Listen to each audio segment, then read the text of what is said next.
বিরতির পর স্বাগত। আজ বামেদের পক্ষ থেকে শহীদ দান দিবস পালন করা হচ্ছে রাজ্যের প্রত্যেকটি বাম অঙ্গ সংগঠনের উদ্যোগে বিভিন্ন কার্যালয়ে। ঠিক তেমনি শহীদ ধনঞ্জয় ত্রিপুরার 51তম শহীদ দান দিবস উপলক্ষে এক আলোচনা সভার আয়োজন করা হয়েছে স্টুডেন্ট হেলথ হোমে।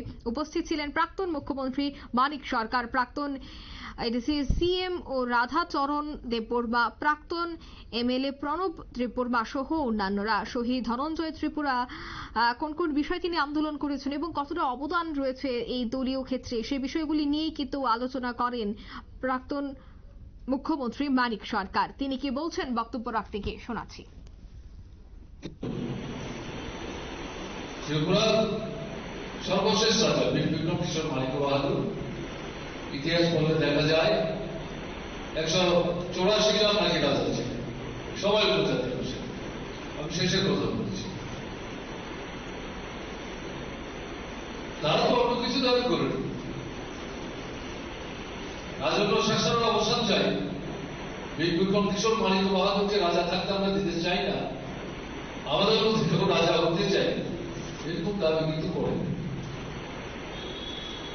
তাদের কোন কথা হচ্ছে নাম লিখতে পারেন, পড়তে পারেন।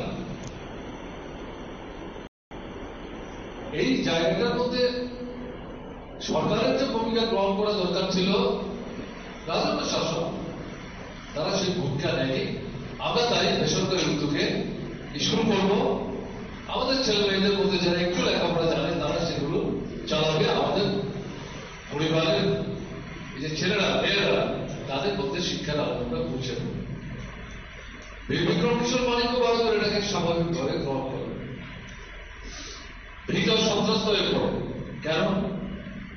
তিনি কিন্তু লেখাপড়া শেখা মানুষ, তার ছেলেবেলায় কিন্তু লেখাপড়া শেখা মানুষ। তারা ত্রিপুরায় যতটা পড়েছেন, তারা বাইরে এমনকি বিদেশে গিয়ে পড়াশোনা করেছেন, উচ্চশিক্ষায় শিক্ষিত হয়েছেন। এতে আমাদের কিন্তু সেই সময় যারা লড়াই সংগ্রাম করেছেন তারা ঈশ্বর তাদের ছিলেন না, তারা ত্রিপুরা হতে পারে রাজ পরিবারে, তাদের ছেলে মেয়েরা উচ্চশিক্ষায় শিক্ষিত হয়েছে। আপত্তি কি? আমরাও তো আমাদের ছেলে মেয়েদের শিক্ষিত করতে চাই। তাহলে বিক্রম কিশোর মানিক বাহাদুর ভিতরে কি তিনি উপলব্ধি করেছেন, এই যে স্কুল করবে, নিরক্ষরতা মুক্ত হতে সাহায্য করবে, শিক্ষার আলো পৌঁছে দেবে, তারা তো শুধু নিজের নাম লিখতে পারবে, চিঠি লিখতে পারবে, চিঠি আসলে পড়তে পারবে, এর মধ্যেই সীমাবদ্ধ থাকবে না। তাদের চেতনা উন্মেষ করবে, তাদের সুবিধা অসুবিধা দায়ীকে এটা বুঝবে। এর থেকে মুক্তির পথ কি, কি পথে তারা অগ্রসর হলে পর এই সমস্যা থেকে তারা মুক্তি পাবেন, এটা তারা বুঝতে পারবে। এবং এটা মূলত শেষ পর্যন্ত রাজন্য শাসনের বিরুদ্ধে যাবে আগাম। এবং আমি যে বলবো এটা সঠিক উপলব্ধি।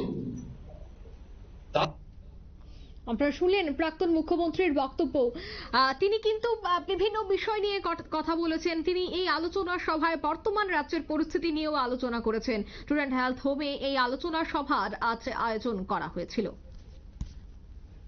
এই মুহূর্তের সংবাদ এই পর্যন্তই। আমাদের পরবর্তী নিউজ এবং আপডেট দেখার জন্য অবশ্যই চোখ রাখবেন শুধুমাত্র নিউজ ভ্যানগার্ডের পর্দায়। ধন্যবাদ।